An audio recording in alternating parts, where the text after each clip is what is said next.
Sans pitié on te fait sniffer Brahim Asloum, car la brunine c'est déjà fait pour Diège et donne sa choune. Les petites panames se perdent tous dans la soupe.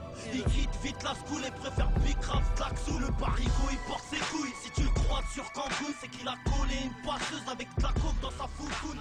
Les mecs ils placent un gramme et ils se prennent pour Corleone. En France, entre 2000 et 5000 jeunes font partie d'une bande. C'est comme ça attire partout, voilà, c'est ça. La moitié d'entre eux sont des mineurs. À Paris, 52 groupes sensibles ont été identifiés. Tous les jours j'ai des menaces, tous les jours, parce que je baisse pas ma tête. Agressions, violences gratuites, guerre des bandes. Les policiers sont en permanence sur le qui-vive. Enquête au cœur de l'action. Regardez comment on est obligé de s'équiper face au phénomène de bande. Ils font tirer avec des boucliers, des casques. Tout ça quand on vient porter secours à une dame qui se fait agresser. Qui ont repéré une bande de 20 à 25 mecs cagoulés qui ont des cocktails Molotov dans les mains. On en a pris déjà une bonne dizaine dans la soirée. Vous avez le cocktail Molotov, l'allumeur. Il y aurait une voiture grise qui s'est partie avec deux individus cagoulés qui auraient rafalé sur la foule. C'est facile de trouver un gang qui fait du taf. Hein. Je te remercie, salopard. Ça me fait mal de le voir comme ça me fait mal par rapport à ses conneries, ça me fait mal. Je sais plus quoi faire. Et moi, on m'a appris qu'il vaut mieux toujours être le boucher que le veau.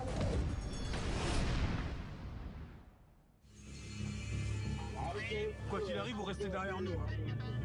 Paris, minuit. Au beau milieu de sa patrouille, le brigadier-chef Christophe reçoit un appel d'urgence. Une fusillade vient juste de se produire dans son secteur, au nord de Paris.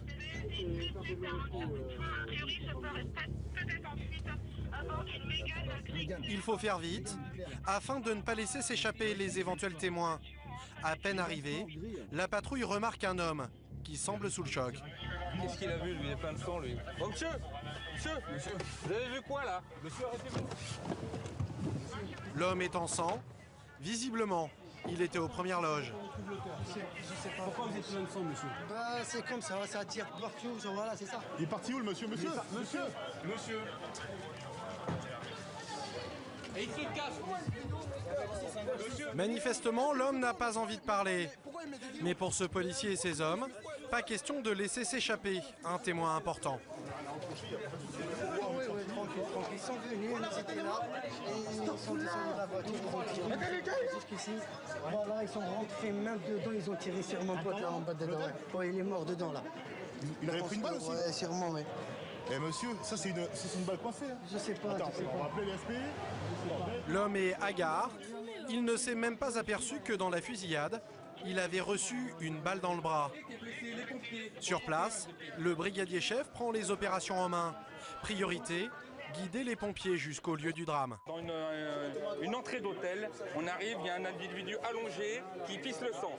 Au 24, il y a un autre blessé avec le TL, et apparemment il y a un autre blessé rue Ordonnaire, si j'ai bien compris, qui est avec la BAC. Voilà. 31 Le Thor, hein, il y a une personne qui est allongée, qui est blessée, les pompiers, je vais payer. Le bilan est lourd, 2 morts et 1 blessé grave. En attendant l'arrivée des renforts, Christophe rassemble les premiers éléments de l'enquête. La rumeur locale fait qu'il y aurait une voiture grise qui s'est partie avec deux individus cagoulés qui auraient rafalé sur la foule. J'en sais pas plus. Pour comprendre ce qui s'est passé, les policiers interrogent tous les témoins de la scène, à commencer par cet homme, un ami de la victime. Il y a de la musique, il y a de la circulation partout, vous avez vu comment vous faites là? Vous avez assisté à quelque chose? J'ai assisté, j'ai rien vu, j'ai vu que des rafales. C'est tout. Vous avez des gens cagoulés, rafalés, c'est tout. Des gens cagoulés, rafalés. Voilà. De mecs cagoulés? Les gens veulent dire tirer. Dis-moi, si tu veux qu'on chope les mecs, dis-le-moi. Il est mort. On fêtait son anniversaire ce soir. Il a 28 ans aujourd'hui. Ce témoin a vu toute la scène, et comme les autres habitants de ce quartier, il est encore effrayé par la violence de l'attaque. J'ai fait le plus vite possible. Il a 28 ans ce soir. Non, on était là en train de boire pour son anniversaire et tout. Il y a une voiture qui arrivait rue Versini. Côté passager, il est descendu cagoulé, il a tiré une rafale de Kalachnikov. Kalash? Ouais. Vous avez vu la Kalash? Ouais, Kalachnikov. Une personne toute seule? Non, il y avait le conducteur cagoulé. La personne qui est descendue, ils étaient trop dans la voiture parce que lui, il est parti en courant, il est rentré là. Il y en a un qui est descendu de la porte arrière avec un pistolet. Il est rentré, il l'a achevé et ils sont repartis par là. Qu'est-ce qui aurait pu lui en vouloir? Qu'est-ce qui s'est passé? Franchement, Je ne peux pas vous dire qui aurait pu lui en vouloir. On était là tranquille. Si on avait peur de quelque chose, on ne resterait pas comme ça. Franchement, je ne peux pas vous dire c'est qui peut lui en vouloir. Quelques minutes plus tard, les pompiers arrivent. Dans la rue, la tension commence à monter. Ici, calme-toi, calme-toi, calme-toi, calme-toi. On les a appelés, c'est ça l'urgence, d'accord? C'est ça l'urgence. Mais te mélange pas, c'est ça l'urgence. Il y a un mec qui est allongé, qui est blessé, saignant, il respire plus, au fond là-bas. Même s'il respire plus. Attends, allez, laisse-les passer. Allez. Sur place, les pompiers tentent le tout pour le tout. Mais ils ne peuvent que constater le décès de la victime. Ouais, 18, Sierra Bravo, hein. Réanimation, pompier, de l'un et arrivé sur place. Attendez là. Dehors, la tension monte encore d'un cran. Laissez-les faire, laissez travailler les pompiers. À l'intérieur, le frère de la victime crie sa détresse. Laissez travailler les pompiers. La situation devient incontrôlable. Trop de monde investit la scène de crime et empêche les enquêteurs de travailler. Il faut faire un périmètre. Allez, faites un périmètre. On écarte. Grâce à l'arrivée de renforts, un cordon de sécurité est enfin mis en place. La scène de crime est maintenant protégée. Les policiers vont pouvoir récolter les indices et reconstituer un premier scénario du drame. La première victime qui s'était réfugiée dans le hall de l'hôtel a été achevée à bout portant. 10 mètres plus haut, l'un de ses amis a été abattu devant la grille de ce magasin. La troisième victime, grièvement blessée, a elle aussi été touchée sur le trottoir. Des impacts de balles, a priori d'armes de guerre, très gros calibre, qui ont été tirés ce soir. Et le bilan aurait pu être encore beaucoup plus lourd. En tout, les tueurs ont tiré plus d'une 50aine de balles au milieu des passants. Reste à comprendre les raisons de cette scène de guerre en plein Paris. Quand il y a des gens qui arrivent, qui tirent à l'arme lourde sur d'autres personnes, c'est qu'il doit y avoir des raisons. Je suis pas enquêteur, je constate. Ça peut être quoi? Ça peut être un règlement de compte, une affaire de trafic de drogue? C'est possible. Là, je peux pas le dire l'affirmer à 100%, mais c'est une possibilité, effectivement. On ne sort pas les armes gratuitement comme ça. Ça peut arriver, gratuitement. C'est rare quand même, voilà. Règlement de compte entre bandes, guerre de territoire ou différends liés à des trafics. L'enquête est toujours en cours. Mais ce fait divers sanglant illustre un phénomène qui inquiète les autorités. L'émergence de bandes de plus en plus violentes et certaines n'hésitent pas à attirer les policiers dans des guet-apens.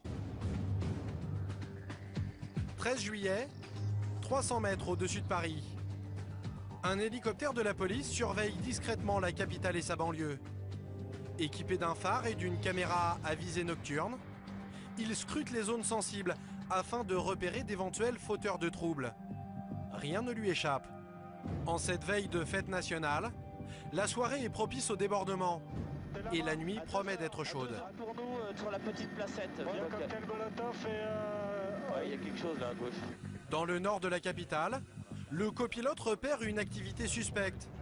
L'alerte est aussitôt donnée aux équipes au sol.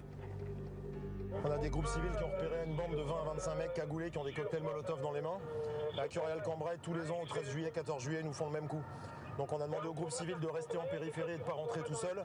Ils nous attendent en appui avec les flashballs et les boucliers pour qu'on puisse donner l'appui et rentrer dans la cité. Donc ça c'est une cité où on reçoit souvent des projectiles, mortiers et puis cocktail Molotov cette année. Allez les gars, vers moi! Quelques minutes plus tard, les hommes du commissaire sont prêts à intervenir.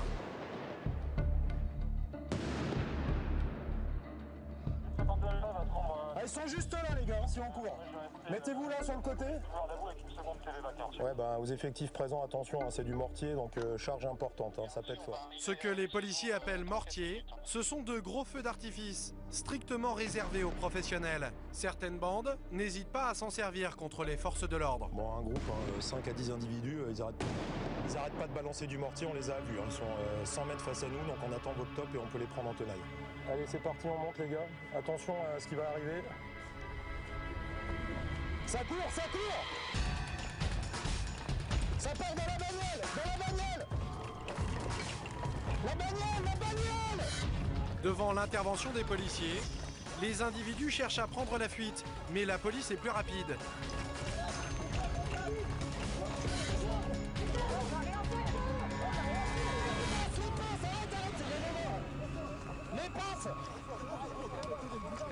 Fais-moi une passe là-dessus là.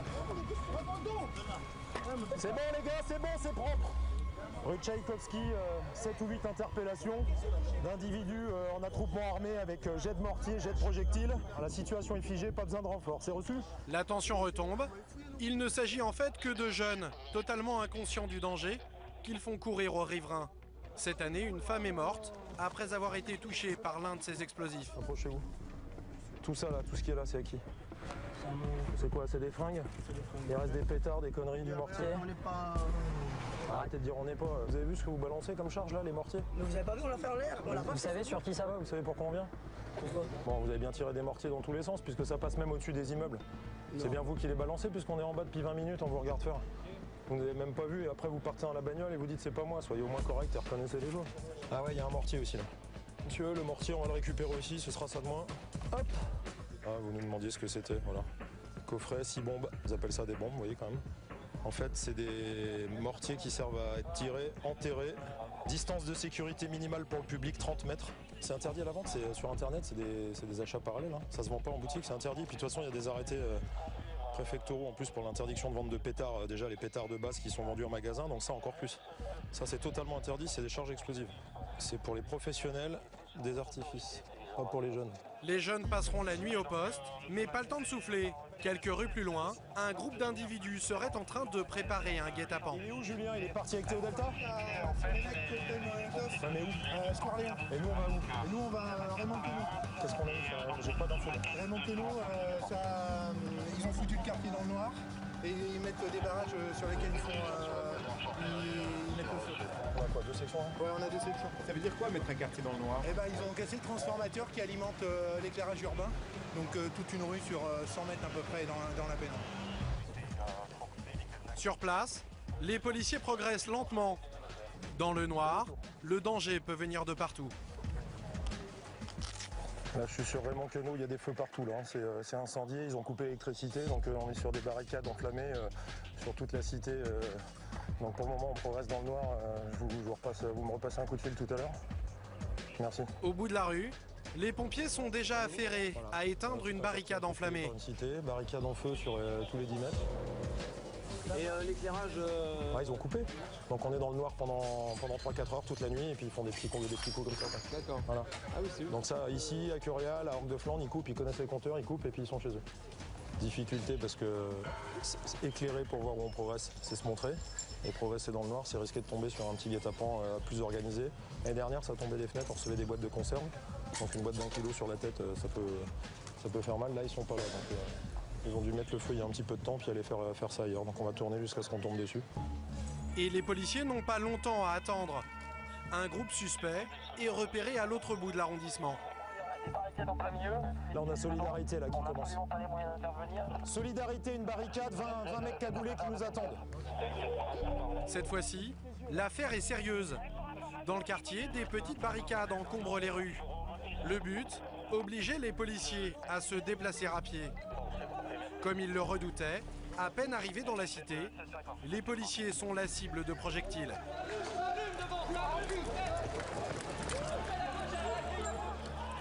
Les suspects sont à quelques dizaines de mètres. Pris en tenaille par les forces de l'ordre, ils sont pris au piège. Les policiers chargent.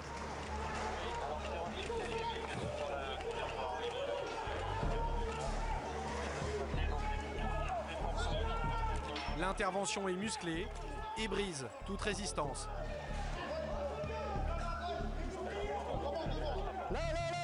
La plupart des jeunes interpellés sont mineurs et tous appartiennent au même quartier du nord de Paris. Vous avez le groupe de Curial-Cambrai qui, chaque année, de façon récurrente, nous crée le même genre de guet-apens, toujours les mêmes motifs et les mêmes façons de jouer. La semaine dernière, on a fait une opération dans cette cité. On est venu, on a fait une opération très calme, ils ne s'attendaient pas à nous voir. Ils nous ont donné rendez-vous en disant on se voit le 13 et le 14. Chaque année, ils jouent au 13 et 14 juillet avec leurs mortiers, avec les forces de l'ordre. Un mortier. Mortier d'artifice, mortier de 40. Voilà. Il y a plusieurs. Bon, on en a pris déjà une bonne dizaine dans la soirée. Et qu'est-ce que ça peut faire, ça? Des brûlures graves. C'est ça qu'on est doté de lunettes. Mais sur l'un des suspects, ils trouvent encore plus dangereux. Qu'est-ce que c'est, ça? Vous avez le cocktail Molotov, l'allumeur, la bouteille remplie d'essence avec la mèche. Qui a été allumé d'ailleurs. Qui était en train de... Voilà, le genre de projectiles qui sont jetés sur les forces de l'ordre. Ouais, bon, pour un premier bilan sur Curial-Cambrai, 5 individus interpellés. On va les présenter au SARIJ pour attroupement armé. Ils sont en possession de mortiers, de cocktails Molotov et certains ont été identifiés formellement pour jet de projectiles et de cocktails Molotov. C'est reçu? Mais la soirée est loin d'être terminée. Toute la nuit, l'hélicoptère de la police survole la capitale et sa banlieue pour guider les équipes au sol. Et toute la nuit, les guet-apens vont se succéder. Il y aurait près de 200 bandes en France et le phénomène est devenu l'une des priorités des autorités. À Paris, la police a même créé un service spécialisé, le CIT, un service exclusivement dédié à la lutte contre les bandes qui sévissent sur la capitale. À sa tête, le commissaire Maurice Signolet. Qu'est-ce que c'est ça ? Alors ça, c'est la cartographie des bandes violentes. On a 29 bandes identifiées sur Paris, des bandes comme telles, et une cinquantaine de groupes à risque, avec également les lieux d'affrontement. Par exemple, le Forum des Halles est un endroit très prisé, puisque c'est le carrefour de tas de lignes. La gare du Nord également, la place Pigalle, parfois les Champs-Élysées, le vendredi ou le samedi soir, et puis épisodiquement, par exemple, la Foire du Trône. Ces bandes sont parfaitement identifiées. Elles sont surtout ancrées dans le nord et l'est de Paris. Et chacune appartient à un quartier, une cité, voire un immeuble. Pour établir cette carte, une dizaine de policiers répertorient chaque bande, compilent tous les rapports et dressent un inventaire complet de tous les incidents. Pour mieux les connaître, ils surfent même sur Internet. Bon, il faudra l'actualiser, mais c'est bon là. Car la plupart des bandes tiennent à jour un blog. Ils posent même sur des photos, dans des attitudes provocantes. S'il y a eu une altercation, un affrontement la veille, dès le lendemain, on va avoir une revendication sur les blogs, et avec des fois des photos. Et donc, ça nous aide énormément. Depuis quelques mois, les enquêteurs du site surveillent tout particulièrement une bande du sud de Paris.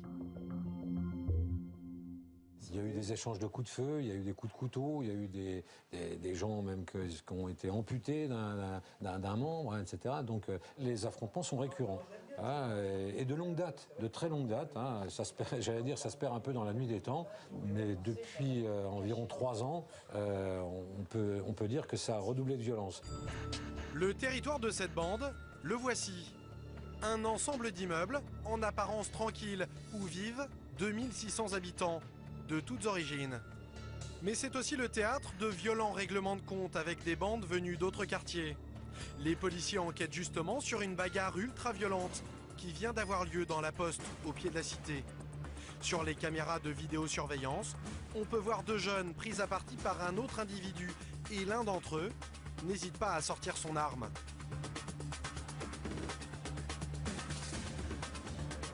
C'est d'un règlement de compte parce qu'il y avait eu déjà une fusillade dans le quartier.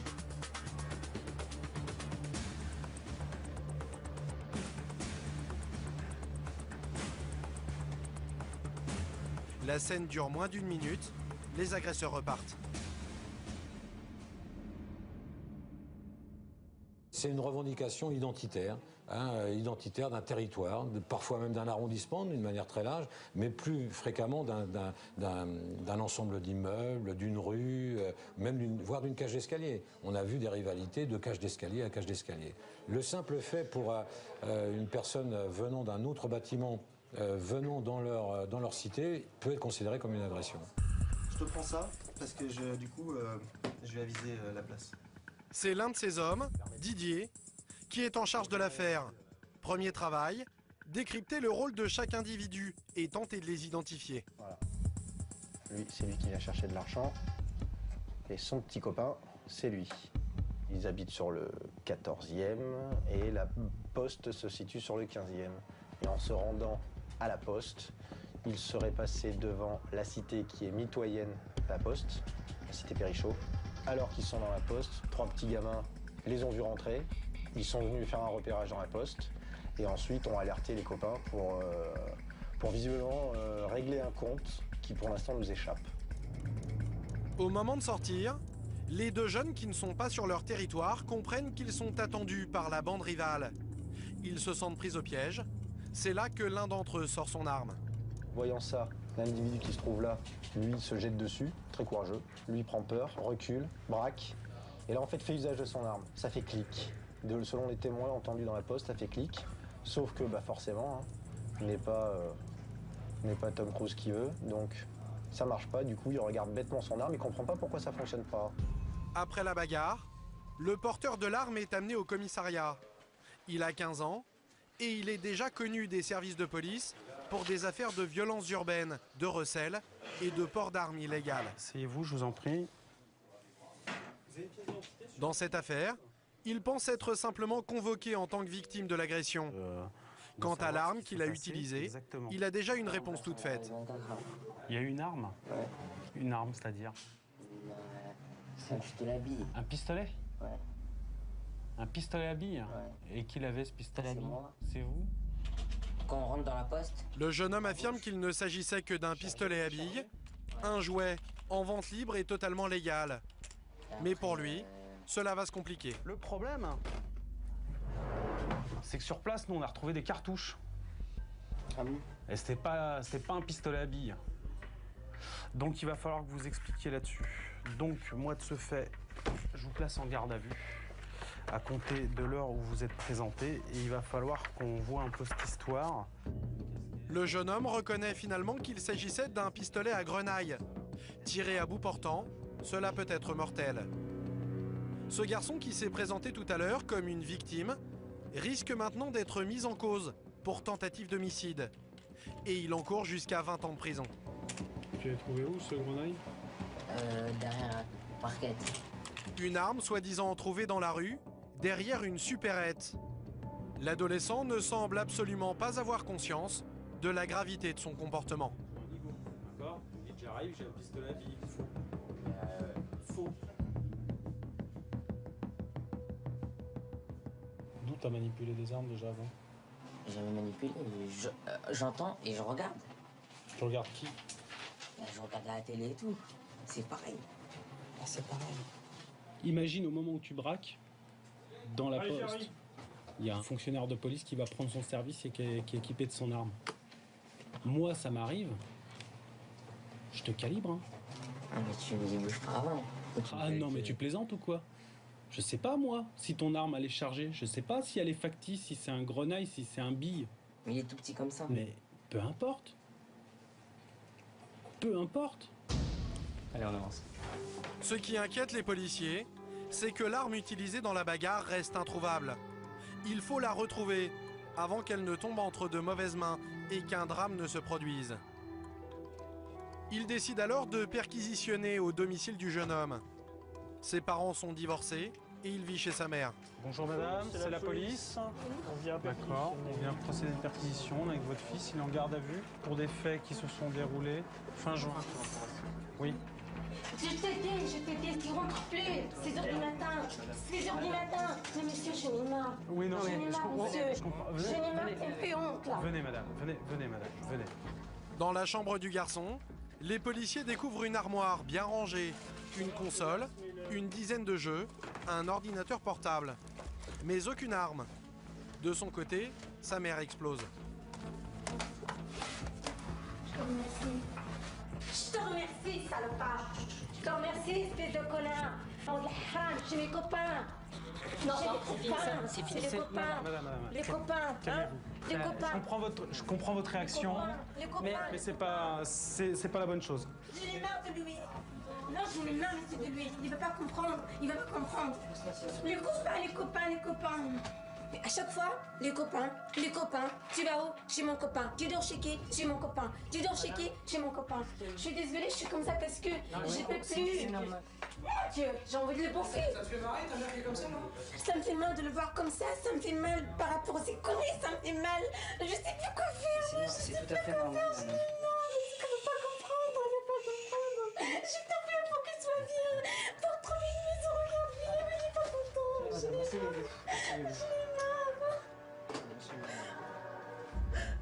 Je n'ai plus pour aller travailler, je n'ai plus de courage à aller travailler, mon travail, je n'ai plus à cause de tellement j'ai mal fait. Parce que je Une mère désespérée et une arme toujours en circulation. Dans la voiture, les policiers tentent de faire la morale au jeune homme. Ah, tu dois pas être mal chez ta maman quand même, parce que c'est bien rangé, impeccable. Hein. Ce téléphone Tu dois être à Belleville, portable, tu dois te faire servir à bouffer, etc. C'est même etc. ta mère qui range la chambre. Dis-toi bien un truc, hein. Si t'avais calibré le mec qui était en face de toi, enfin si ton flingue avait fonctionné ou si t'avais su t'en servir, à droite là. Y a pas de balles. Ah, et comment ça se fait qu'on trouve des cartouches à la poste, jeune? Mais des balles, mais je les ai pas mis dans le gun. Ah, bah voilà, dans le gun, déjà, rien qu'à voir comment tu parles. Après savoir chanter. Un gun, tu sais même pas t'en servir, mais tu sais comment appeler ça pour avoir l'air d'un caïd. Dans le gun. Qu'est-ce qui lui serait arrivé si ça... T'inquiète pas, je sais m'en servir. Malgré la gravité de la situation, l'adolescent continue de fanfaronner. La suite de la perquisition a lieu chez le père du jeune homme. On va faire une petite perquisition à votre domicile. Pourquoi faire? Il n'habite pas chez moi. Mais oui, mais on est obligé. Ça fait 6 mois qu'il n'est pas venu. Ben oui, mais on va quand même la faire, monsieur, on est obligé. Depuis que son fils a des ennuis avec la justice, ce père refuse de le laisser entrer. Allez-y. Le problème... Alors... Il ne rentre pas chez moi, hein? D'accord? S'il vous plaît, monsieur. Non, on va faire... Voilà, il est dehors. Il y a 6 mois, il a été poursuivi pour une affaire de vol avec violence. Chez son père, les policiers avaient retrouvé le kit du parfait criminel. Il est là avec un pistolet à billes, un couteau, un marteau prise à glace et un cagoule. Écoutez mon collègue. Aujourd'hui, ce père a peur de son propre fils. Est-ce qu'il a encore des affaires? Il n'y a rien du tout, rien. Et dans la cave, il n'y a rien à lui non plus? Rien, il n'a pas de clé de Il n'a cave. pas les clés de la cave? Non. D'accord. Attention, il est où le petit? Il est à l'extérieur avec des collègues. Ah, d'accord. Ah, vous nous avez demandé à ce qu'il rentre pas. Il va rentrer, il me vole quelque chose. Ah ouais. Merci beaucoup. Bonne fin de journée. Les perquisitions n'ont rien donné. Réfléchis à toutes les conneries que tu fais, toi. Mesdames. L'arme reste introuvable. Le jeune homme repart au commissariat. Comment entre-t-on dans un gang et comment s'en fait-on accepter? Il s'agit de jeunes qui ont certainement des problèmes à la maison. Moi, ça a été mon cas. Je veux dire, je m'entendais pas avec mon père. Il y avait des difficultés financières. C'est des choses que je vivais très mal. Je supportais pas déjà de voir mes frères et mes sœurs, puisque j'étais un des plus grands, notamment le deuxième et tout, en train de vivre des choses qui étaient difficiles pour eux. Donc, il est plus facile à ce moment-là d'aller dehors et tout, de retrouver des gens qui sont comme nous, d'autres jeunes et tout, avec qui on peut partager, discuter. Et puis petit à petit, les choses commencent comme ça. On commence à traîner ensemble, on se trouve des affinités, on reste ensemble. Et puis au tout départ, quand vous êtes encore une petite bande, tout le monde peut venir un peu se greffer à ça parce que bon, c'est le contact, ça se passe bien. C'est un peu comme à l'école, on rencontre un copain, on discute avec lui, on regarde avec lui, ça se passe bien. Et donc voilà. Et puis si certaines de ces bandes se structurent, ce qui a été le cas pour nous et ce qui est le cas pour certaines aujourd'hui, ce qui se passe à ce moment-là, c'est que s'ils choisissent un certain chemin, qui est le chemin de la violence, par exemple, des bagarres, des affrontements, etc., ils vont peut-être beaucoup plus sélectifs et tout, parce qu'il leur faut des gens qui soient capables de se battre, sur qui ils peuvent compter, etc. Pendant ce temps, dans la cité du sud de Paris, où a eu lieu l'affrontement, la vie a repris son cours. Pendant que nous réalisons ces images, nous croisons par hasard un protagoniste de la bagarre de la Poste. Il s'agit du jeune homme qui aurait pris une balle en plein cœur si l'arme ne s'était pas enrayée. Il nous repère et quelques instants plus tard, vient à notre rencontre. On m'avait filmé, moi. J'ai déjà vu sur une vidéo à la Poste. Vous voulez me dire un truc, quelque chose? Après quelques minutes de négociation, lui et ses amis acceptent finalement de nous parler. Il nous explique pourquoi tant de jeunes se regroupent dans des bandes. Pourquoi il y a tant d'affrontements ici? Ah, je sais pas du tout. Il y a des générations antérieures.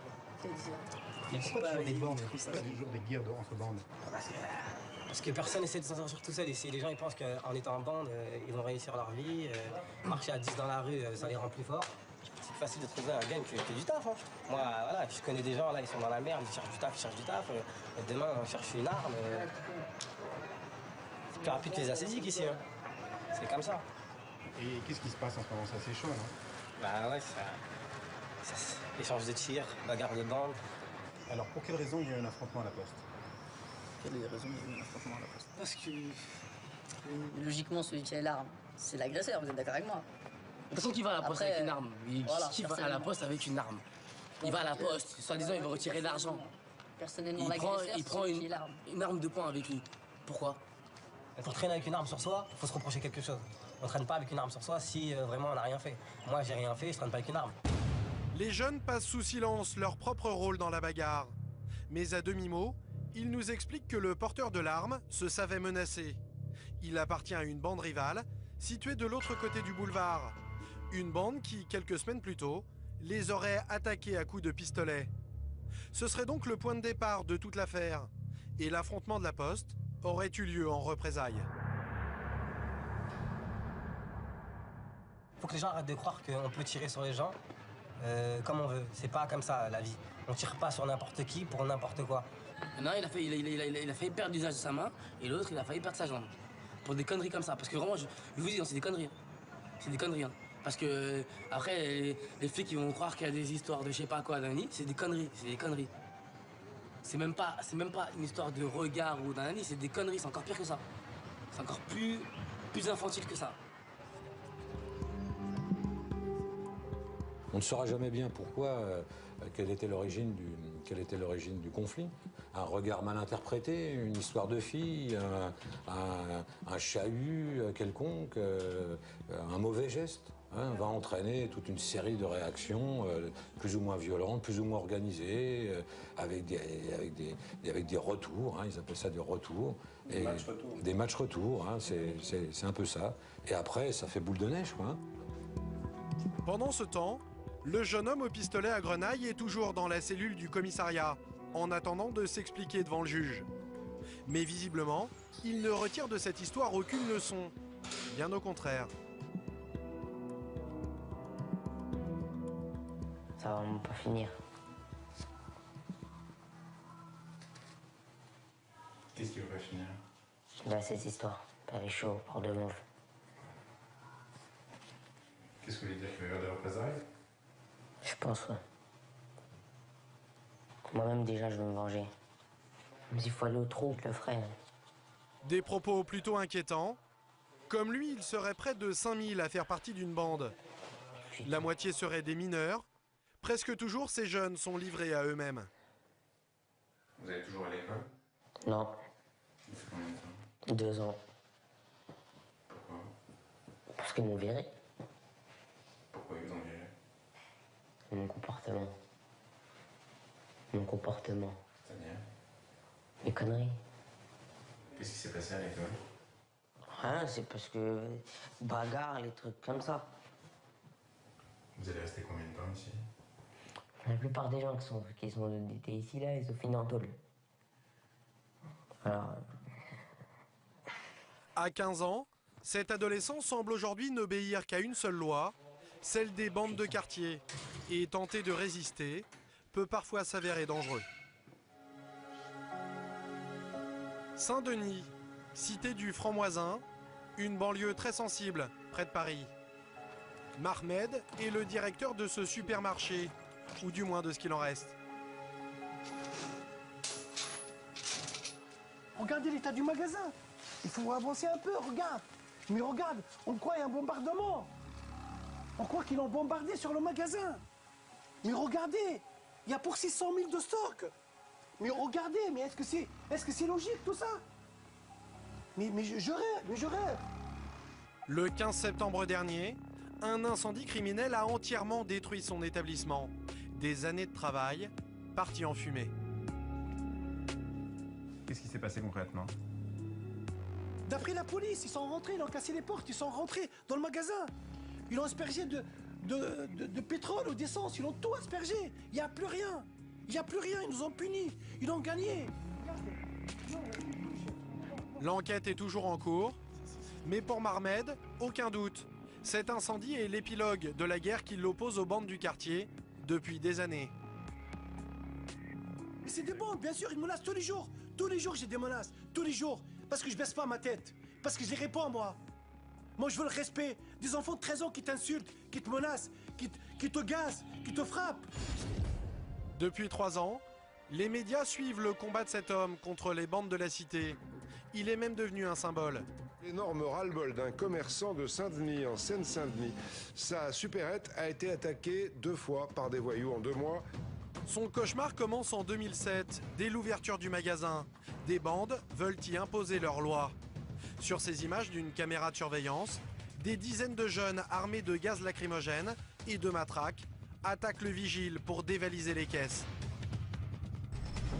Le quartier, il y a une bande de voyous qui font la loi ici. Ils veulent servir gratuit, ils veulent tout faire à leur manière. Ils respectent rien. Pour eux, son magasin, c'est à eux. Insultes, vols, agressions. Mahmed se souvient parfaitement de l'événement qui a tout déclenché. Un jour, il y a un de policiers qui est passé, j'ai serré la main à ces gens-là.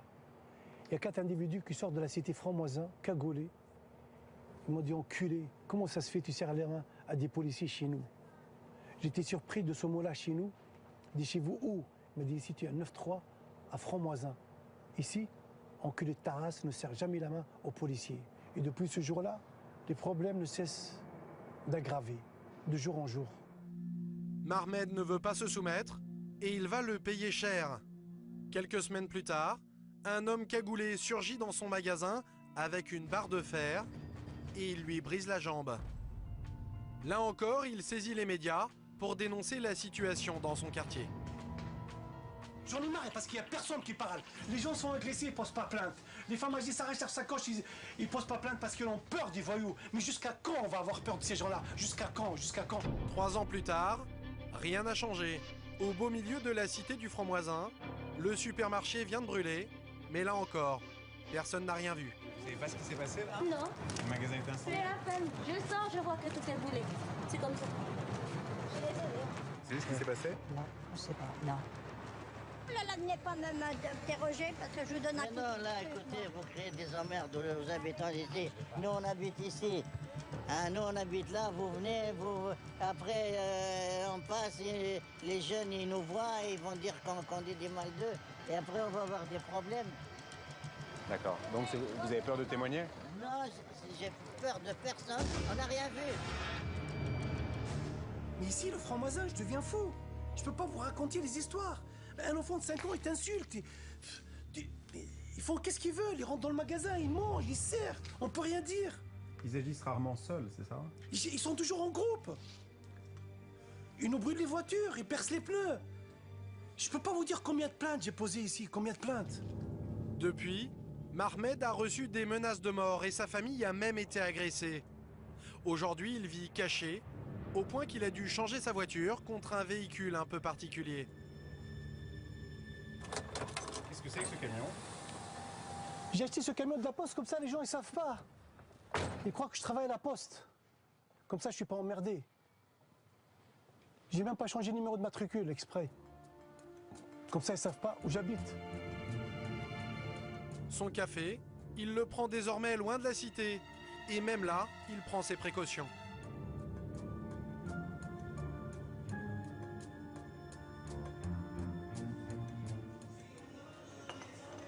Vous pouvez me dire, le monsieur qui est là, c'est... Ça c'est mon gaz-cross, c'est ma sécurité. Lui, c'est votre garde du corps? Ouais. Voilà, il faut venir en cachette aussi, il ne faut pas qu'ils te suivent ces gens-là. Parce qu'ils savent où je bois le café, c'est la misère, c'est la misère. Voilà. Il y a reçu beaucoup de menaces. Et que ça, que des menaces, que ça. Je suis leur ennemi. Ce matin, Mahmed retourne une dernière fois devant le supermarché. Il a donné rendez-vous à ses employés et doit leur annoncer une mauvaise nouvelle. Nous, ici, je pense pas qu'on va ouvrir. C'est fini. Mais c'est fini, je veux dire. C'est fini. On va pas se faire tuer pour un magasin. Fini. Vous étiez tous employés de ce magasin? Tous. Ça c'est mon équipe de choc. Celle-là. Pas de photos, s'il vous plaît, parce que... Ils habitent dans le quartier. J'habite dans le quartier, on ne sait jamais, parce que... Oui. Maintenant, on va rester triste, parce qu'on n'a pas de travail. Il faut y aller au chômage. Je suis triste parce que j'ai ma famille. Il faut que j'ai payé des loyers, il faut que j'ai payé de tout, toutes les factures. Maintenant, je vais faire quoi? Les bandes ont gagné la bataille, mais au final, ce sont tous les habitants qui ont perdu. Car à ce jour, aucun repreneur ne s'est présenté pour le supermarché. C'était le seul du quartier. Mais le plus souvent, la violence de ces jeunes se tourne contre les bandes adverses. Et parfois, cela peut avoir des conséquences dramatiques. Paris, métro porte de Clignancourt. Cette scène se déroule en plein après-midi, un dimanche de septembre. Au milieu des voyageurs, un jeune homme à capuche grise s'avance sur le quai. Il est inquiet et observe autour de lui avant de s'engouffrer dans le métro. Il hésite à monter, puis redescend sur le quai. Il ne le sait pas encore, mais il vient de commettre une grave erreur. Deux jeunes, ici en bas de l'écran, se dirigent droit vers lui. Il le rattrape et commence à le frapper. Quelques instants plus tard, c'est maintenant une douzaine de jeunes qui arrivent et lui assènent d'autres coups, au point de lui faire perdre l'équilibre. Il passe à quelques centimètres du train, puis les coups recommencent au milieu des passants. Mais son calvaire ne fait que commencer. On a bien pris conscience au travers de ces phénomènes de bande qu'en fin de compte un groupe ne devenait plus qu'une seule et même entité et que c'était un mouvement qui en fin de compte commettait un acte. Dans le couloir du métro, un déchaînement de violence s'abat sur le jeune homme, un véritable lynchage. Le groupe ou la bande va déresponsabiliser l'individu. Ils ne prennent pas conscience de la dangerosité de leurs actes. Lorsqu'on les réentend après, très fréquemment, ils vont nous dire « moi, c'est pas moi, c'est le groupe ». Au bout de longues secondes, des passants osent enfin s'interposer. Ils viennent de sauver la vie du jeune homme. C'est le site, le service spécialisé dans la lutte contre les bandes, qui est en charge de l'affaire. 3 jours plus tard, la victime de l'agression est entendue par les policiers. Elle s'en est miraculeusement sortie, avec seulement quelques dizaines de points de suture. Vous avez été seulement almoché, là. Ouais. Ce garçon a 16 ans, il vient de Massy dans l'Essonne. Il explique que ce jour-là, il est simplement allé aux puces avec une bande d'amis. Mais le policier flaire une affaire beaucoup plus sérieuse. Nous, on essaie de comprendre pourquoi. Pourquoi? Pourquoi ça? Parce qu'il voulait nous appeler. Vous voulez vos affaires. T'as vu que t'as failli te faire tuer, quand même? Ouais. Ça t'évoque quoi? Je sais pas. C'est pas gratuit. Là, c'est même pas une histoire de regard, c'est même pas une histoire de cul, c'est même pas une histoire... C'est quoi? Tu réfléchis? Je sais pas. Je sais pas. Pas celui-là qui arrive à Donf, là. Voilà. La victime ne veut rien dire, mais pour identifier ses agresseurs, les policiers ont besoin de le faire parler. Alors ils décident de lui montrer les images. Te tuer les mecs. Non, c'est pas autre chose qu'ils cherchent. Regarde-le celui-là. Regarde ce qu'il t'a fait. Regarde bien. Regarde. Il prend appui sur ses deux potes là. Il se jette sur toi avec les deux pieds. Il te brise la nuque. Là, il aurait pu te tuer là. Je veux dire, tu te mets pas à 14 ou 15 à taper un gars comme ça pour rien. Non? Ça va. Ah, ça te fait rire, mais là, sur le moment, tu te fais pas trop rigoler. Quand même. Là, le mec qui est à moitié mort, c'est toi. C'est pas un acteur télé qui va se réveiller une fois qu'on a dit stop. Hein. Devant ces images, le jeune homme se contente de sourire, comme s'il n'était pas concerné. Sauter sur la nuque d'un jeune, ça peut casser et ça peut faire très mal. Donc, mais visiblement, ça, ils n'en ont pas conscience. Même la victime, quand on lui montre ça, elle n'a pas l'air plus choquée que ça. Comme si elle regardait quelque chose, un film. Et encore, peut-être qu'un film, il lui procurerait plus d'émotions. Pas là. Grâce aux images, les policiers ont tout de même reconnu les agresseurs. Ils feraient tous partie de la bande de Clignancourt. L'un de ses membres a été convoqué. Le policier va l'interroger pour tenter de comprendre les raisons d'un tel déchaînement de violence dans cette station de métro. 18. Si, c'est là. Ça part. Eh putain, ça caillasse. Putain. Oh putain, c'est quoi ça? Vas-y, prends la gazette, je fais pas en place.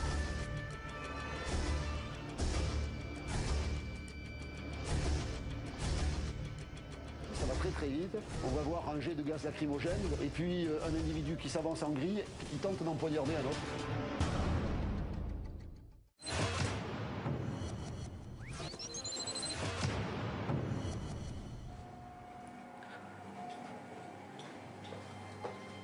Les policiers ont tout de même reconnu les agresseurs. Comment ça s'est passé l'embrouille? C'est parti de quoi? Ça a commencé juste pour une histoire des quartiers. Juste pour une histoire des quartiers? On a commencé à s'embrouiller. Parce Parce que nous, d'habitude, on n'aime pas trop les artisans, on se dispute tout le temps avec eux. Ouais. Et c'est pour ça, après, j'ai pas aimé, après, on a commencé à s'embrouiller. Qui a haussé le ton en premier? C'est moi. C'est toi? Oui. C'était purement verbal ou tu l'as repoussé, c'était physique? Enfin, j'ai commencé à parler, après je l'ai poussé. Mais après je me suis pas dit qu'il allait faire quelque chose. Donc je me suis retourné directement. Il est passé à côté de moi. Il m'a mis un coup en même temps. Et après ils ont commencé à courir. Ce coup, c'était en fait un coup de couteau. La lame a traversé son manteau avant de le toucher au flanc. Vous avez pris combien de coups de couteau? Seul. Vous savez qui vous a fait ça? Oui. Et vous voulez pas porter plainte? Pourquoi? J'ai pas envie parce que dans tous les cas c'était une embrouille. Et mes potes ils ont essayé de me défendre. C'est comme si ses amis ils ont essayé de le défendre. Et moi aussi ils ont essayé de me défendre. Donc dans tous les cas ça sert à rien. Œil pour œil, dent pour dent, c'est la loi des bandes. Et la police n'a rien à faire là-dedans. Les enquêteurs connaissent maintenant les raisons de ce lynchage. Il s'agit donc bien d'un règlement de compte entre bandes. Les policiers retrouvent l'auteur du coup de couteau. Il est interpellé avec un autre ami. Tous sont mineurs. Mais pourquoi vous avez donné un coup de couteau? Eux aussi, ça fait des couteaux. On était en danger. On était chez eux et ils étaient beaucoup. Soit c'est nous on le met, soit c'est eux nous le mettent. Et moi, on m'a appris qu'il vaut mieux toujours être le boucher que le veau. Provocation ou irresponsabilité, à 15 ans, ils ont failli tuer un homme et ils en sont presque fiers. Ah oui, là, ils sont complètement solidaires.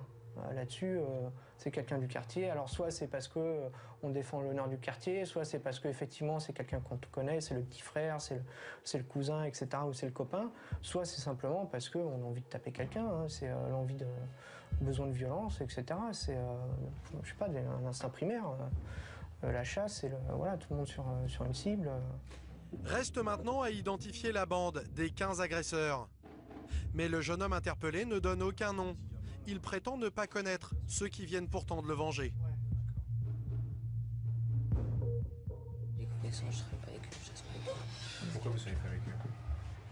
Parce que je sais pas, je traîne pas avec eux. Qu'en fait, elle s'est pas présentée, On mais date de quand? en date d'hier. Dans cette affaire, personne n'a porté plainte. Le policier redoute une spirale de la violence. Le problème, c'est qu'il peut y avoir des représailles après, c'est ça? Il y en aura, sinon c'est pas drôle. Toujours. Et ça s'étale sur une période jusqu'à ce qu'à un moment donné, ils en aient marre de se taper dessus et ça change de quartier. Le jeune qui a porté le coup de couteau sera présenté au juge. Quant aux autres, ils ont fini par être relâchés.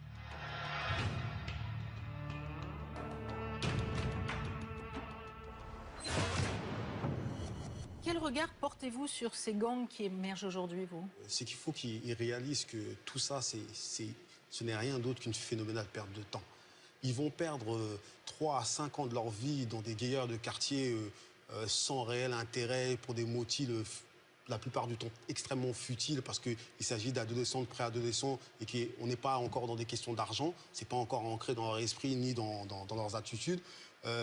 Ils vont se détester et se faire du mal avec des gens qu'ils ont toujours connus, puisqu'ils se fréquentaient les mêmes salles de sport, les mêmes écoles et les mêmes amis autrefois.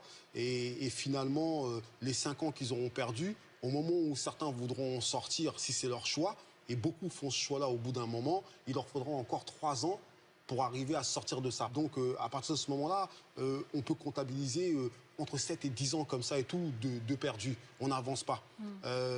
Moi, dans le quartier des Pyramides dans lequel je vivais, avec les jeunes que j'ai aidés, certains de ces jeunes et tout, je leur disais, regarde bien, tu es dans le quartier, il y a l'arrêt de bus, il y a des gens qui vont au lycée juste à côté, qui traversent ce quartier tous les jours. En 5 ans, ils seront passés de telle classe à telle classe. Toi, ça fait 5 ans que tu es là à tenir les murs. Et au bout de 5 ans, tu es toujours là. Alors au début, c'est toi qui rigoles sur eux, mais à la fin, c'est eux qui rigolent sur toi. Retour au commissariat du 18e arrondissement. Cela fait 13 ans que le brigadier-chef Christophe patrouille dans le secteur. Et aujourd'hui, les violences liées aux bandes ont pris de plus en plus d'importance dans son travail. Là, par exemple, phénomène de bande. Léon Serpollet, c'est un square, phénomène de bande.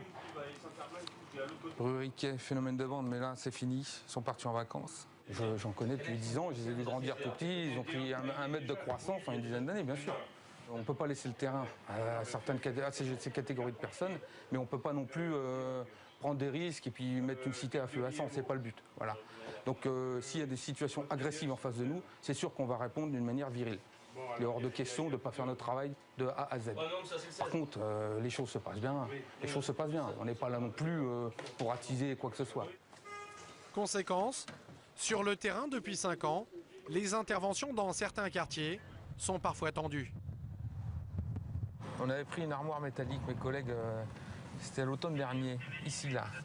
C'est tombé d'une cage d'escalier, là, ici, là. Ici, c'est combien, il y a 3 semaines, un mois? Les couverts d'un fusil à pompe, donc un calibre 12, avec cartouche et cagoule. Au même moment, ses collègues reçoivent un appel pour une agression dans l'une de ces cités. Plusieurs jeunes qui essayent de tirer un sac à une personne âgée. Charlelotte, c'est laquelle?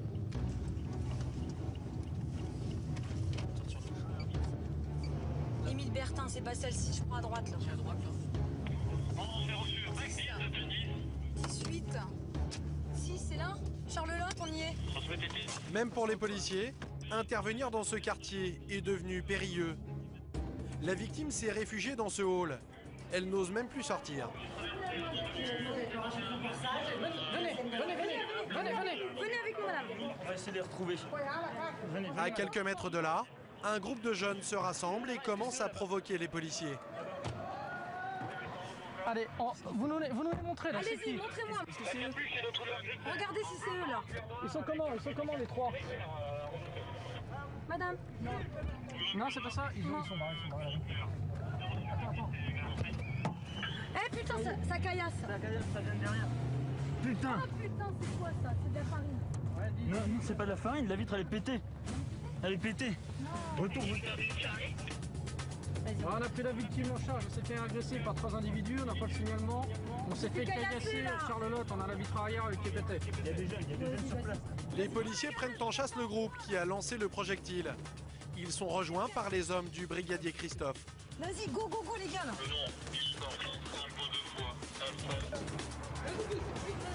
J'ai vu, arrête un peu, je suis un menteur. La vie de ma mère que j'ai rien vu. Est-ce que quelqu'un a vu les deux là jeter Celui en gris, c'est sûr, il y était dans le groupe. Je dis pas que c'est lui qui a jeté. Je sais pas. La fille, je sais pas. La fille de ma mère, je sais pas.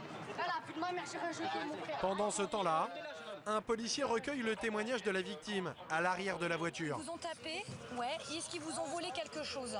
Oui. Ils vous ont volé quoi? Des bijoux. Pas de téléphone, pas de carte bancaire, rien du tout. Non. D'accord. Alors ils étaient combien les individus? La victime est encore sous le choc. De son côté, Christophe interroge les suspects et sur l'un d'entre eux, il découvre 200 €. C'est à votre tante? C'est celle qui passe à C'est à votre tante? Oui, c'est à mon tante, c'était là. D'accord, on va le remettre dans la poche. Vous avez un métier, monsieur? Vous avez un métier, monsieur? Vous avez quel âge? 15 ans. 15 ans et vous avez tout cet argent dans votre Pas moi, poche? vous dites pour la tante. D'accord, oui, c'est la tantine. Pour acheter une machine à laver, ça doit être ça. D'accord, ok. C'est bien, monsieur. Au pied de la cité, leur bande s'est reformée et provoque les policiers.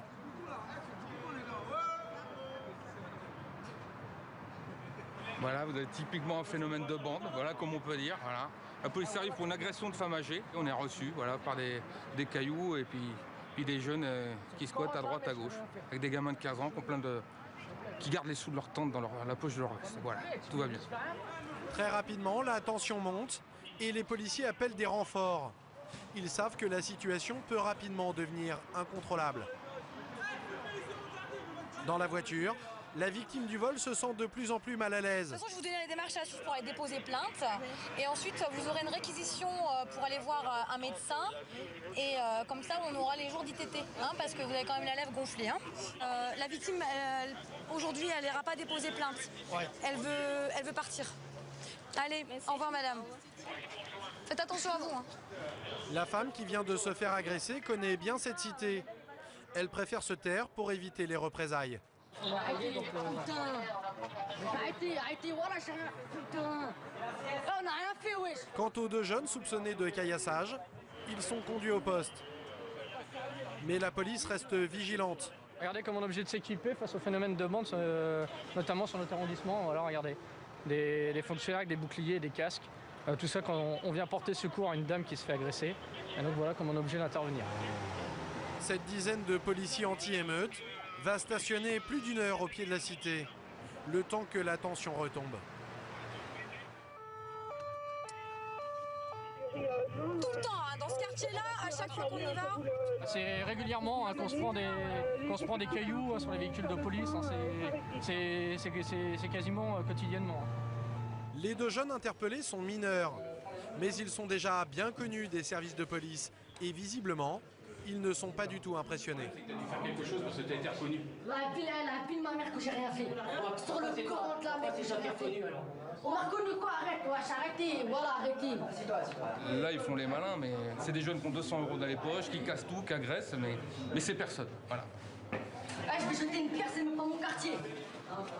C'est pas ton quartier, c'est avec les mêmes mecs, c'est pareil. Mais quelle aide? C'est même pas là que vous parlez avec moi. Tu rigoles, c'est moi qui conduisais le véhicule, ok? C'est ma voiture. Tu m'as cassé mon carreau, ok? Allez, présentation de la journée. C'est JB qui... Ce jeune homme va passer la nuit en garde à vue. Mais comme la loi l'exige, les policiers doivent tout d'abord prévenir ses parents. Vous êtes collégien? Oui, bonsoir madame, excusez-moi de vous déranger, c'est la police du 18e arrondissement, officier de police judiciaire de permanence. Je vous appelle au sujet de votre fils. D'accord, mais je dois vous informer qu'il est en garde à vue chez nous. Hein, depuis 21h55. Voilà. Non, il ne s'est pas disputé, ils étaient avec ses copains, ils ont lancé des pierres ou je ne sais quel objet sur des véhicules de police. Vous êtes avisés. Voilà, au revoir. Bonne soirée madame, au revoir. Comment ils ont réagi, ses parents? Ah, elle m'a dit merci beaucoup, au revoir. Ils ont l'habitude. Ah, ils n'avaient pas la surprise? Ah, du tout. Les parents sont tellement habitués que bon, voilà. Quand c'est des primo-délinquants, la première fois, c'est vrai que les parents réagissent tout autrement. Et on a aussi les parents qui nous disent bah, gardez-le, j'en veux plus. Mais qui ne savent plus quoi faire. Donc c'est la détresse humaine en même temps que, voilà, que le reste. Quoi. L'autre jeune garçon n'a même plus besoin d'être guidé vers les cellules. Il connaît bien le chemin. Tu te demandes de le connaître. Il n'a pas encore 15 ans et c'est déjà la 7e fois qu'il est placé en garde à vue. 180 Je vais compter avec toi après. Tu travailles? Non. Non? C'est pas moi. T'as 180 € dans les poches, tu C'est travailles pas pas? moi. C'est pas moi. C'est à qui? C'est à mon frère. Ah bon? Visiblement, il a oublié qu'1 heure plus tôt, il prétendait que c'était l'argent de sa tante. Monsieur, vous volez pas avec moi, vous volez pas mon argent. Non, je vais pas voler ton argent, je suis pas un voleur. 1, 2, 3, 5 billets de 20. 100 €, 180 €. Voilà. Allez, tu sais où c'est? 6. La 6? Ouais. Allez, là. Putain, je suis tout seul, mon frère. Je peux pas monter avec mon pote. Non. La 6, allez. Les 2 jeunes seront libérés le lendemain, faute de preuves.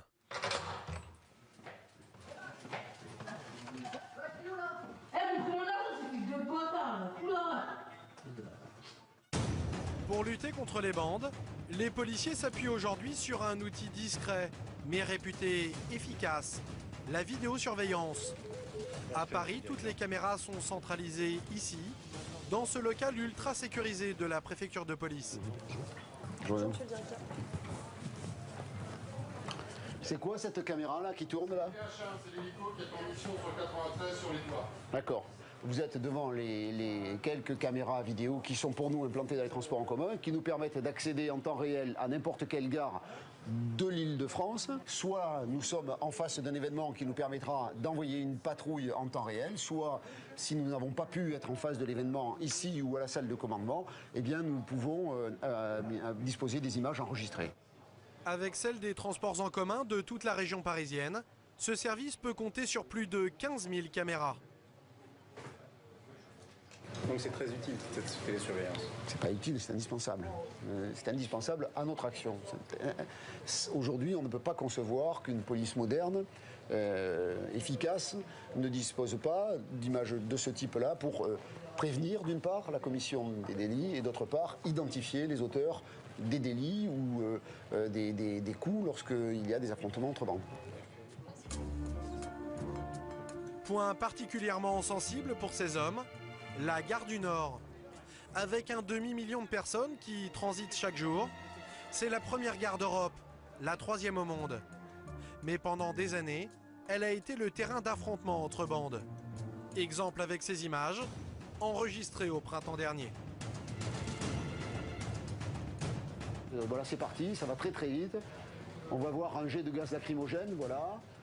Et puis un individu qui s'avance en grille, qui tente de porter un coup de couteau à un autre individu, et qui le porte d'ailleurs. Vous avez nettement vu le couteau, et là vous en avez un autre qui a encore un couteau et qui tente d'empoignarder un autre. Est-ce que les individus ont été interpellés? Oui, oui, on a un blessé par coup de couteau. On interpelle les individus au bout de quelques jours, grâce à la vidéo. Pour reconquérir la gare du Nord, en plus de la vidéosurveillance, les autorités ont doublé leur patrouille. Et aujourd'hui, la situation s'est pacifiée. Pour nous en convaincre, le directeur de la DPSP nous emmène sur place. Voilà, venez voir là, venez ici. Venez filmer l'opération en cours là-bas. C'est un jour de départ en vacances, les gens doivent pouvoir partir tranquillement. Et un après-midi comme cela, où il y avait autant de monde, je pense que la gare est bien sécurisée. La présence policière est dissuasive et les contrôles systématiques. Non. Pas déclaré, pour l'instant. Non. Bon, par contre, il a quand même la coupe de cheveux. Il a quand même la coupe de cheveux qui correspond ou au GDN ou à d'autres personnes qui sont sur le côté. Et comme il traîne régulièrement ici, avant qu'il en fasse partie, on fait connaissance. Les individus qui trouvaient ici moyen de venir s'affronter ne sont plus là de manière aussi prégnante. Ils peuvent se regrouper, mais en tout cas, ils sont par petits groupes et en tout cas, ils ne créent pas le sentiment de sécurité dont je vous parlais tout à l'heure. Donc notre action, à la fois judiciaire, nos interpellations et notre présence a fait que le phénomène a à peu près disparu. Mais les policiers restent à l'affût. Un peu plus loin, ils fouillent un jeune homme suspect. Et dans son sac, voici ce qu'ils découvrent. Un point américain. Arme de 6e catégorie. Pourquoi vous avez un point américain?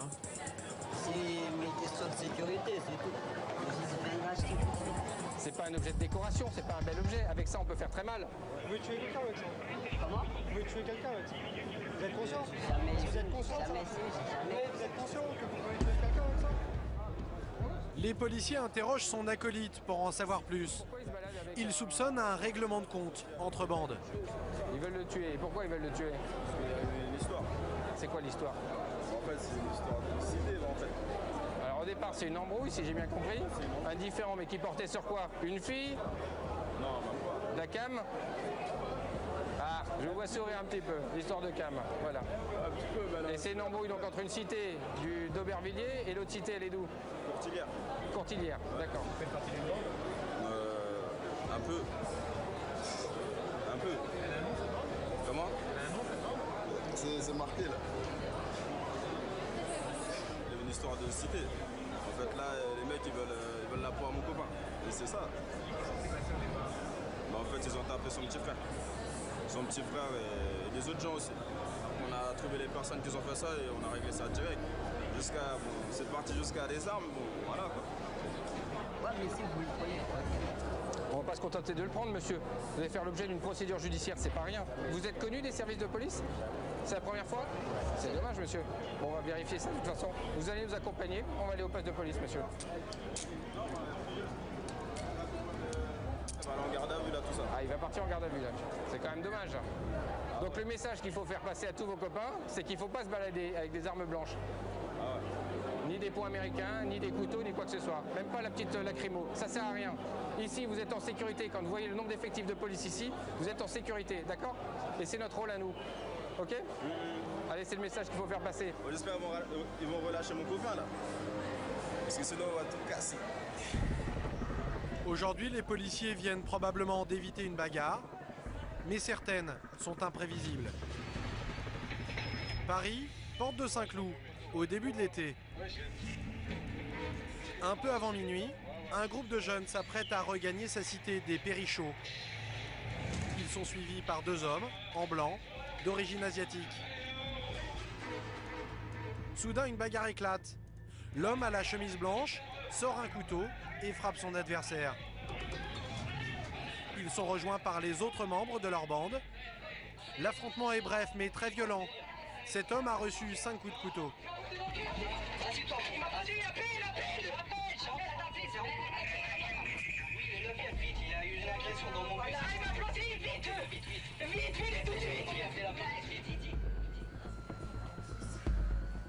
C'est le lieutenant Eric du site qui est en charge de cette affaire.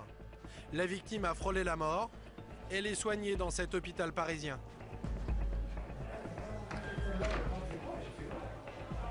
Bonjour. C'est la police. Un peu? Ah bah ils sont tous là. Dans la chambre, les amis de la victime. Le policier les invite à sortir le temps de l'audition. Il veut savoir s'il s'agit d'une violence gratuite ou si une nouvelle guerre des bandes vient d'éclater. La victime, c'est elle. C'est un miraculé. Le coup de couteau est passé à 3 mm de son cœur. Ok, d'accord. Ouais, c'est gros couteau alors. Le mec, il était trop déterminé. C'est la fille de mère qui était déterminée. Quand il est foncé dessus, si j'avais pas manqué, j'étais mort. Parce que le mec, il était là. Tac, tac, tac, tac. C'est juste qu'après, mon pote, il a dit, il y a la police, il y a la police, il y a la police. Ils ont eu peur, ils sont partis. Le jeune homme affirme qu'il ne connaît pas ses agresseurs et qu'il ne les a jamais vus avant de monter dans ce bus. Donc à aucun moment vous avez parlé aux 2 Asiates, hein? Non, je peux pas. Même pas à l'arrêt de bus? Non, je les ai pas calculés. S'il y a eu une réflexion qui a été faite là, à ces mecs-là, quand vous êtes montés dans le bus, faut le dire, parce que de toute façon, on vous le reprochera pas, c'est pas... ça justifiera jamais ça, quoi. Aucune réflexion n'a été faite dessus. D'après la victime, l'agresseur l'aurait attaqué sans raison. L'enquêteur a des doutes. Cela fait 4 ans qu'il travaille dans ce service spécialisé, et pour lui, cette version ne tient pas. Là, ce qu'il dit, c'est qu'il se souvient plus bien, quoi. Bizarrement, il se souvient très bien de l'agression, mais pas de ce qu'il a fait avant, quoi. Vous avez déjà vu comme ça des agressions portant contre quelqu'un pour rien, gratuitement? Non, jamais. Jamais. Retour au site. En repassant la vidéo, un certain nombre d'indices laissent penser aux policiers que les agresseurs avaient prémédité leur coup. Première chose intéressante, c'est qu'on a cet homme-là qui passe un coup de fil. Pendant tout le temps du trajet, il va téléphoner. On suppose que c'est aux complices qui vont leur prêter main forte par la suite, quoi, au moment de l'agression. Les 2 hommes évitent de regarder leur cible, car le moment de l'attaque approche. L'un d'eux pense même à protéger sa montre, qu'il range soigneusement. Lui, il lui confie ses lunettes, hein. Et rapidement, l'agresseur sort son arme. Voilà, là vous voyez, il a sorti discrètement son couteau, là, qui tient maintenant dans la main gauche. Donc a priori, là, il semble déjà avoir l'idée de... ou en tout cas se préparer tout doucement à agresser les jeunes qui sont au fond du bus, quoi. Voilà. Vous l'avez repéré, le signe, là? Les autres membres de la bande sont arrivés. C'est le moment d'attaquer. L'action ne dure que quelques secondes, mais elle est d'une extrême violence. Grâce à la photo tirée de la vidéo du bus, l'homme qui a porté les coups de couteau est reconnu en pleine rue par des policiers. Il est interpellé.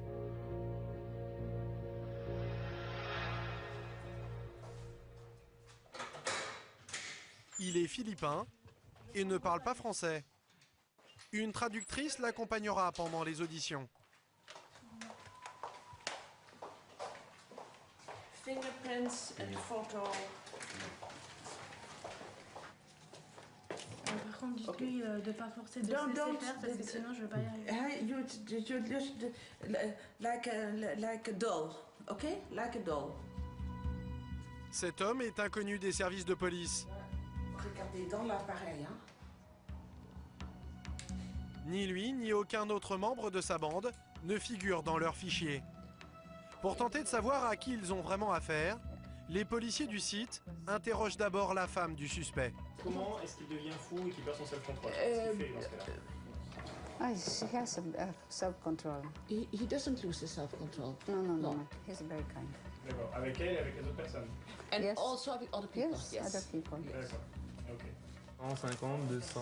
Benjamin, l'enquêteur du site, travaille aussi sur cette affaire. Dans la sacoche de l'agresseur, il découvre des éléments qui font planer un sérieux doute sur les affirmations de sa femme. Je suis en train de faire faut lui dire, en train de faire l'inventaire de ses effets personnels, de sa fouille. Alors je trouve ça, And he find this cutter. ce type de cutter. Yeah, because of the wine. Ensuite, Yes, ça c'est pour le vin. pour le vin. Ouais. Ensuite, d'accord, je prends un stylo pour signer un procès verbal. And he's Et in defense. hop, c'est quand même bizarre quoi.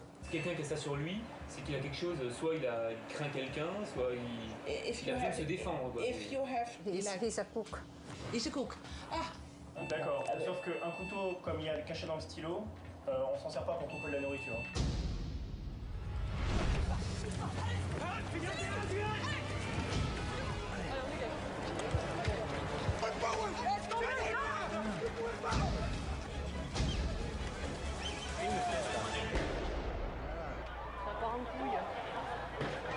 Ah, ça y est, les bagnoles, ça caillasse. Ça y est, ils savent même pas pourquoi on est là, mais ils aiment pas la police.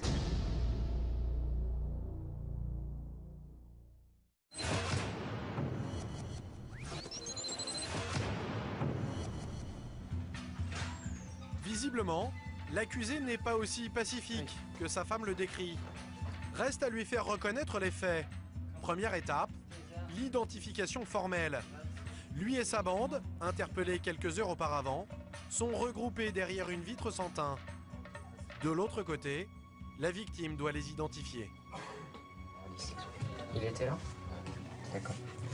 Ouais. La victime les reconnaît tous. Ok. Hey, c'est pas lui qui peut se faire. Confondu par la vidéosurveillance, identifié par la victime, l'agresseur n'a plus d'autre choix que de reconnaître les faits. Donc, qu'est-ce qu'il a fait? What did you do? Yeah, you can see in the video. I think I stabbed him. You? I think I stabbed him. Yeah. Je pense que je l'ai planté.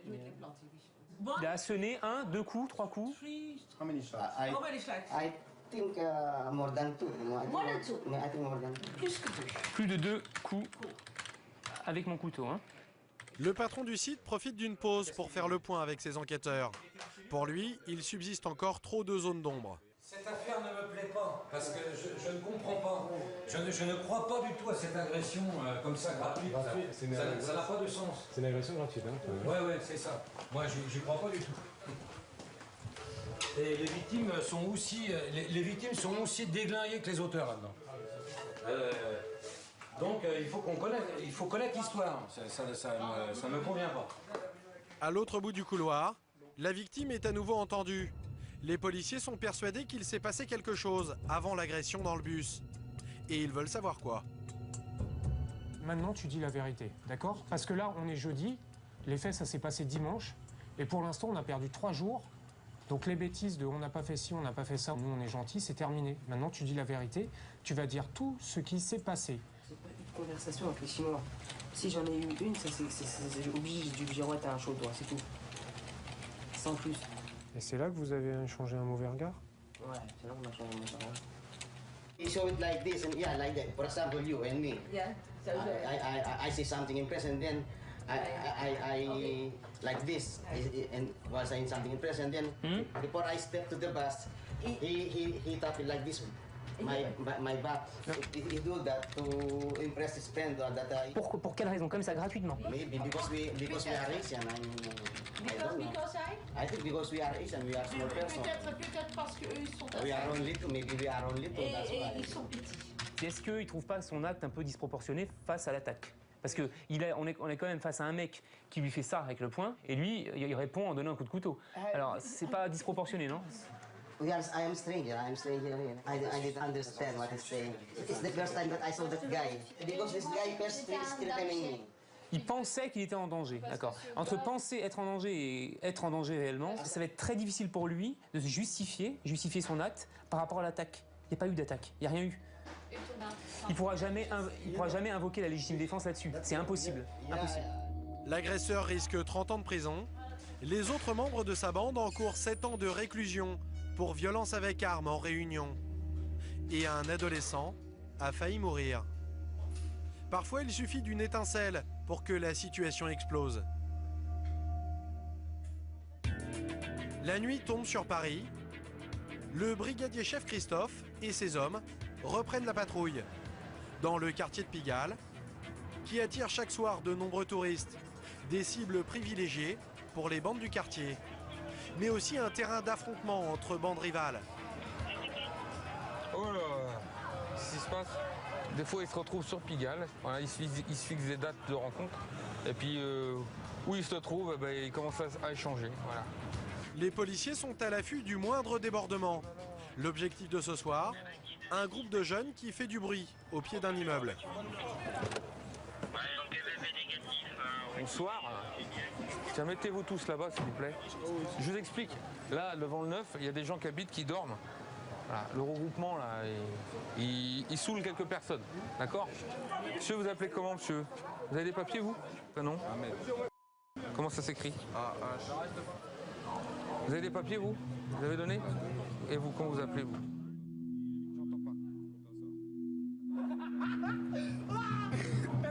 Oh! Parlez-moi. Eh ben, arrêtez de crier, d'hurler, monsieur. Viens pas te mêler. Jeune homme, viens pas te mêler du contrôle parce que je vais me mêler de toi, là. D'accord? Ça se passe bien avec tes amis, là. Ça se passe bien. Ça se passe bien. Alors, viens pas te mêler des affaires de l'autre, d'accord? L'un d'entre eux agite une béquille, une arme très prisée dans les bagarres. Christophe tente de calmer le jeu. C'est une menace déguisée? Écoutez-moi. Ça va se passer avec un rappel à l'ordre, tout simplement. On a vos noms, terminé. Donc ça se passe bien tranquille. S'il y en a qui viennent foutre le tarma là, sur l'affaire, on fera ce qu'il faut aussi, d'accord? Mais les provocations reprennent.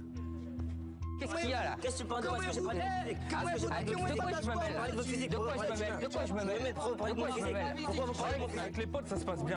Mais c'est pas mes potes, moi. C'est pas mes potes, moi. Pourquoi vous parlez de mon physique? Mais alors, me parlez pas, monsieur. Me parlez pas.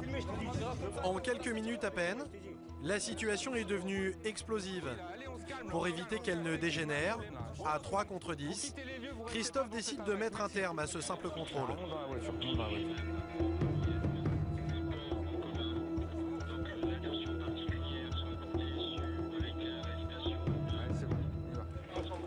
Monte dans la voiture parce que j'ai pas envie qu'on se fasse casser une lunette arrière encore.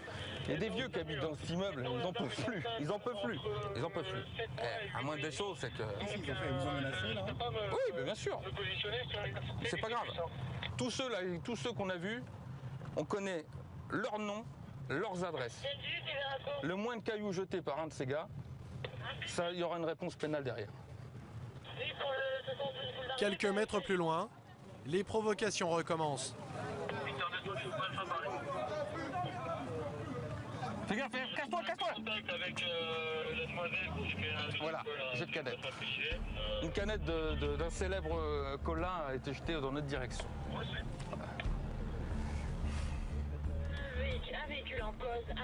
Une fin de patrouille ordinaire pour le brigadier-chef, mais parfois une simple intervention peut dégénérer en affrontement. Neuilly-sur-Marne, en banlieue parisienne. Qu'est-ce que vous faites là? Vous êtes sur une affaire? Alors là, on part, en fait, il y a eu tout à l'heure dans l'après-midi, il y a eu une alarme intrusion sur une poste. C'est quoi une alarme intrusion? Alors, une alarme intrusion, en fait, c'est un centre de télésurveillance qui nous relate le fait qu'il y a quelqu'un qui s'est introduit dans la poste.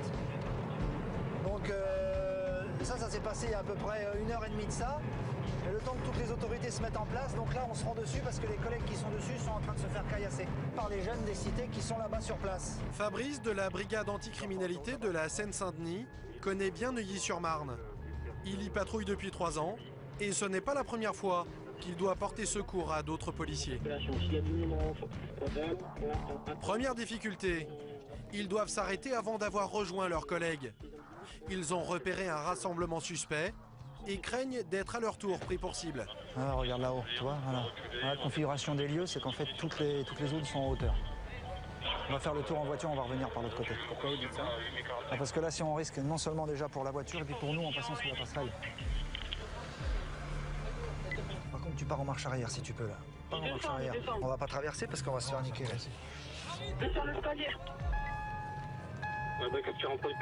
Ça part, ça part. Il y a les collègues derrière. Mais pas le temps de faire le tour de la cité. L'affrontement reprend entre certains jeunes du quartier et les policiers déjà sur place. Laurent et son équipe montent sur la passerelle afin de repousser les fauteurs de troubles. Mais il en faut plus pour impressionner certains jeunes qui continuent à provoquer les policiers en leur jetant des pierres.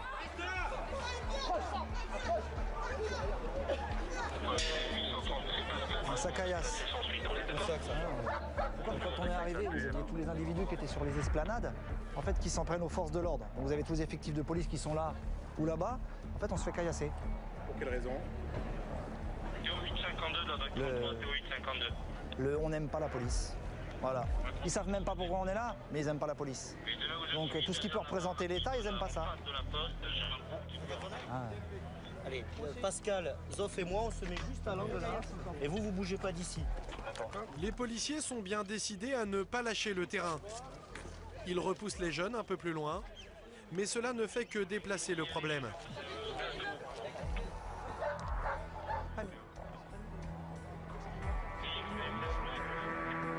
Ah, mais ils vont refaire le tour pour repasser par l'autre passerelle.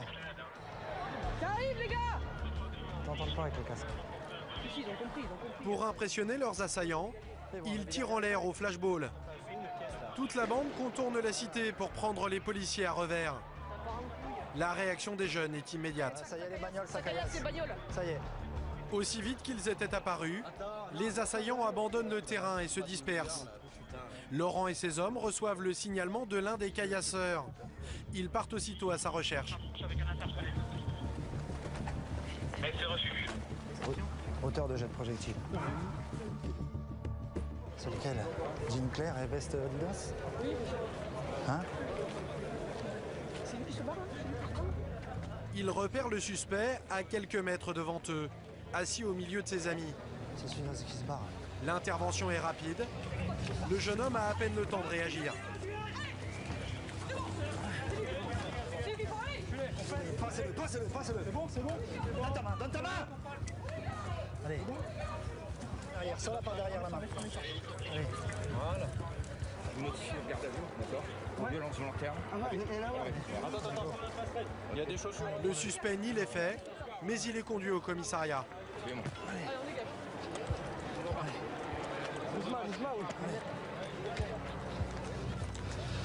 Si on se dépêche de charger l'individu dans le véhicule. L'interpellation se fait au pas de course. Pas question de laisser le suspect trop longtemps sur place. Cela risquerait d'attiser la colère de ses amis et de remettre le feu aux poudres. Ce soir-là, les policiers mettront 3 heures à rétablir le calme à Neuilly-sur-Marne.